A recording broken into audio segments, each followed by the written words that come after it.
کیا جنت میں صرف انسانوں کو ہی داخلہ نصیب ہوگا یا پھر جنات بھی جنت کے حقدار ہوں گے؟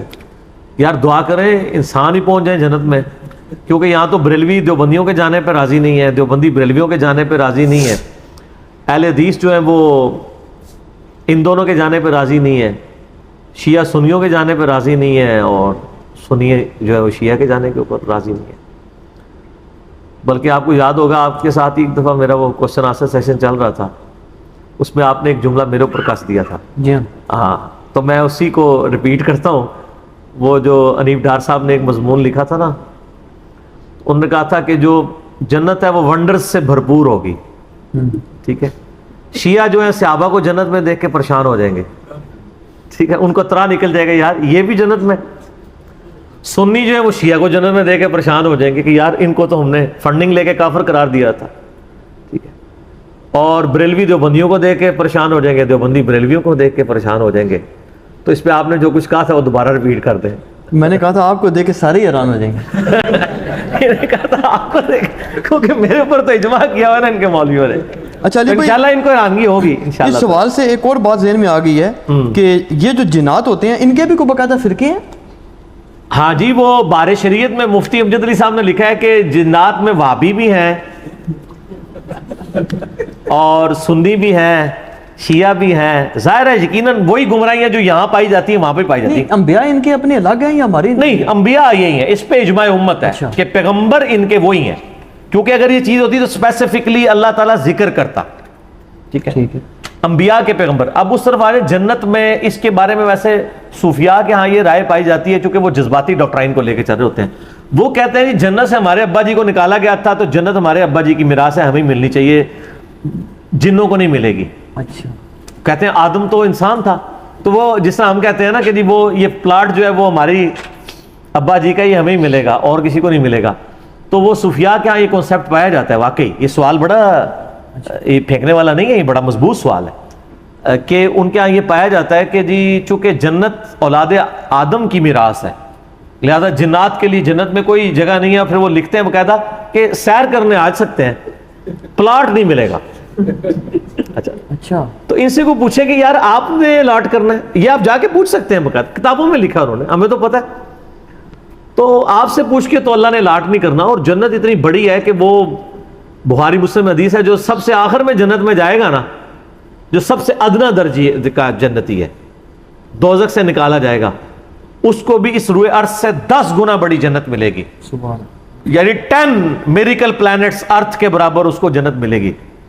آپ تو ایک پلاٹ کے اوپر طرح سے اگر آپ کو 40,000 کلومیٹر کرۂ ارض کا یہ اتنا بڑا گولا پورے کی پوری زمین ہی مل جائے، آپ کو صرف ایک ملک ایک صوبہ بھی دے دیے جائے، آپ کہیں گے بہت ہے۔ تو ادنا درجے کے جنتی کے لیے 10 زمینیں ہیں، تو جو اعلیٰ درجے کے ان کو تو آپ چھوڑ دیں گے، کیا ہے اوروں والا سلسلہ طارق جمیل صاحب سے پوچھ لیے گا، وہ میری کمپیٹنسی نہیں ہے۔ اچھا، تو قرآن حکیم میں ایک صورت ایسی ہے جس میں کیٹاگوریکلی اللہ تعالیٰ نے 31 ٹائمز 31 دفعہ جنوں اور انسانوں دونوں کو بیک وقت ایک سیغے سے مخاطب کیا، تثنیہ کے سیغے سے۔ آپ کو پتا نا عربی میں واحد ہوتا ہے، اس کے بعد تثنیہ اور پھر جمع ہوتا ہے۔ تثنیہ ہوتا ہے یعنی جس میں 2 شامل کیے جائیں، عربی میں جمع 3 سے شروع ہوتی ہے۔ رب المشرق والمغرب، رب ہے مشرق اور مغرب، یہ سنگولر کا سیغہ۔ رب المشارق والمغارب، کئی مشرق ہیں اور کئی مغرب ہیں، اور رب المشرقین اور رب المغربین، مشرقین اور مغربین، دو وہ دو۔ تو یہ تثنیہ کے سیغے کے ساتھ قرآن حکیم میں ایک سورت ہے، وہ ہے سورۃ الرحمن۔ فَبِأَيِّ آلَاءِ رَبِّكُمَا،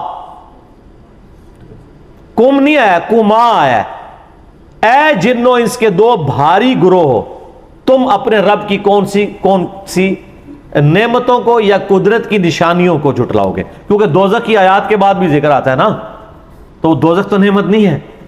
تو وہ مودودی صاحب نے صحیح ترجمہ کیا، انہوں نے ہر دفعہ اس کا ترجمہ چینج کیا، کیونکہ اعلیٰ کا مطلب ہوتا ہے قدرت کی بڑی نشانی، جنت بھی بڑی نشانی ہے، دوزخ بھی بڑی نشانی ہے۔ تو وہاں پہ جب جنتیوں دوستیوں کا ذکر ہوا ہے اور کہا مجرمین اپنی شکلوں سے پہچان لیے جائیں گے، ماتھے سے گھسیٹے جائیں گے، اور ولیعوذ باللہ اللہم اجرنا من النار. اس کے بعد پھر آیا فبأي آلاء ربكما تكذبان. تو جن و انس دونوں کو مخاطب کر کے دوزخ کا ذکر بھی ہو رہا ہے سورۃ الرحمن میں, اور جن و انس دونوں کو مخاطب کر کے جنت کا ذکر بھی ہو رہا ہے, بلکہ جنت کا سب زیادہ ذکر اسی سورت میں ہوا ہے اور دوزخ کا بھی.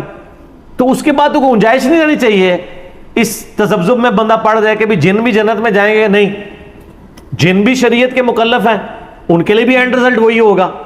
وما خلقت الجن والانس الا ليعبدون. یعنی اللہ کی شریعت کی دو ہی مخلوقات پابند ہے نا, جن اور انس, جو اپنی مرضی سے چوائس کرتے ہیں. باقی جو ہیں وہ تو فرشتے تو ویسے ہی پابند ہیں, اور جو جانور ہیں ان کے اوپر شریعت ہی کوئی نہیں ہے. اپنی ول سے گاڈ کو یعنی اوبے کرنا, یہ صرف انسان اور جن کے پاس اللہ نے رکھے. اور سر میں اس پہ اکثر جملہ بولتا ہوں, اپنی مرضی سے اپنے خدا کو چوز کرنا, یہ وہ بڑی کوالٹی ہے جو جبرائیل کے پاس بھی نہیں ہے. جبرائیل نے خدا کو مانا ہے خدا کی مرضی سے, اور آپ اپنی مرضی سے گیون سرکمسٹانسز میں مشکل اور اچھے حالات میں اپنے رب کو چوز کر لیتے ہیں. یہ وہ دولت ہے جو جبرائیل کے پاس بھی نہیں ہے.